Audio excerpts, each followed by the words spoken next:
to say I'm really excited today to be drinking some underwater wine with a beautiful lady from the south of England.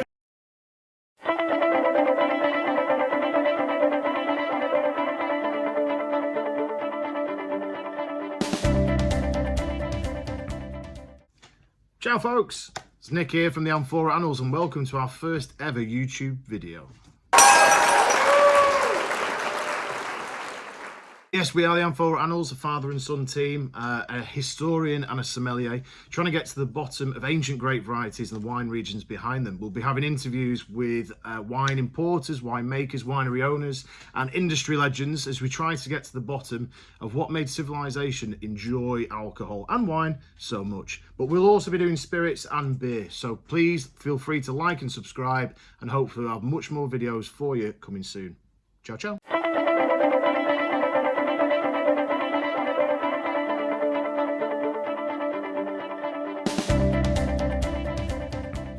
Right, it's lovely to be here and I'm drinking some underwater wine. How exciting is that?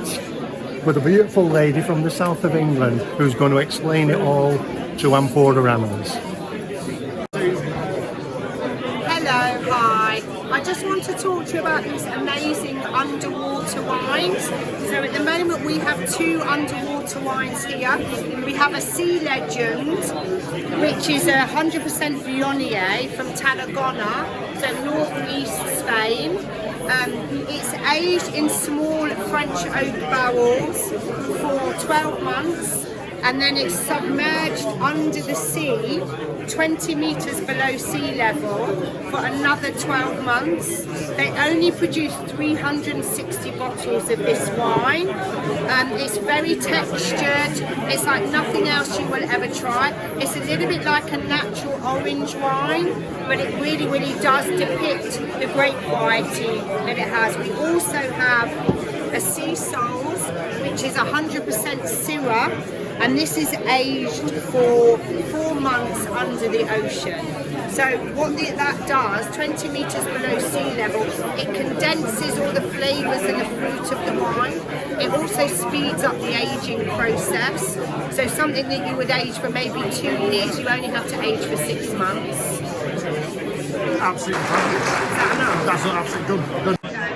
So yeah, thanks to Abby for that. I mean, a little bit of background about the aging of wine underwater. It was originally about 2,500 years ago, the ancient island of Chios. Well, it still exists to this day, but Chios off the coast of Turkey in the Aegean, though it was under Greek control. They used to age their wine underwater for roughly about 5 or 6 days. And what that would do is that would take the waxy layer off the wine, off the grape itself, which would make the wine easier to sun dry. So then they would put it out on kind of bamboo mats, maybe bamboo, we're not sure. And then they would sun dry the wine and make this very, very sweet wine. But that little bit of salt that was actually in the grape itself would help preserve the wine. So there's absolutely no preservatives or anything like that. You could almost say it was the first example of natural wine. And then what would happen was the Chians, who were amazing winemakers, but also fabulous traders, they traded all over the Aegean and round into the Mediterranean, the Ionian.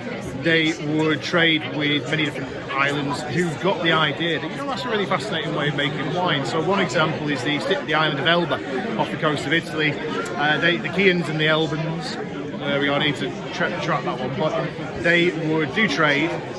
And the people from Elba really got a taste for it, including Julius Caesar, who they threw a banquet for, and he tasted this wine for the first time from Chios and went, absolutely amazing, I love it. But it has died out over the last 2,500 years, so people are starting to do it again. So we've got Spain, we've got Elba. Again, Elba, it's Cantina Araghi, I do believe. They're doing it with a couple of different grape varieties. Gaia of Santorini have just started doing it with their Assertico. Really looking forward to trying that.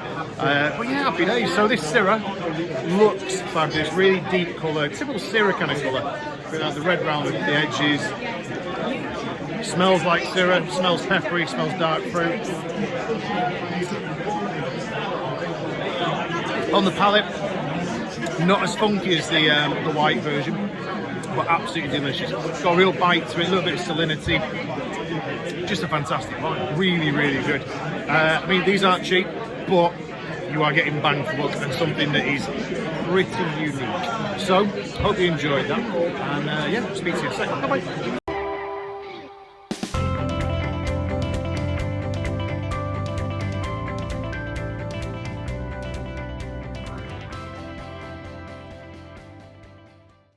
It's a bit of a mad one, and we've actually just seen for the first time in the history of wine tasting someone knock over a spittoon. It was hilarious.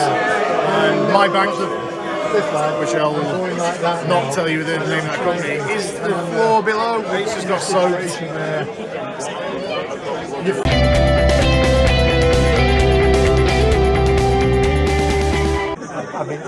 Hey guys, hello. We've got Andy Ferguson here. Andy loves Turkish wine. Oh, where's the gimbal going? There we go, there he is, there he is. Loves Turkish, and we're going to get Andy to do a Turkish wine episode. The history of Turkey, the history of winemaking. Possibly the birthplace of wine, depending on what you believe. Where you're going to sit with. Shot across the boat. Whatever. There we go. We got that. Well, another episode in the bag for you guys that are interested. So Definitely. we'll see you there. Right, it's all yours. I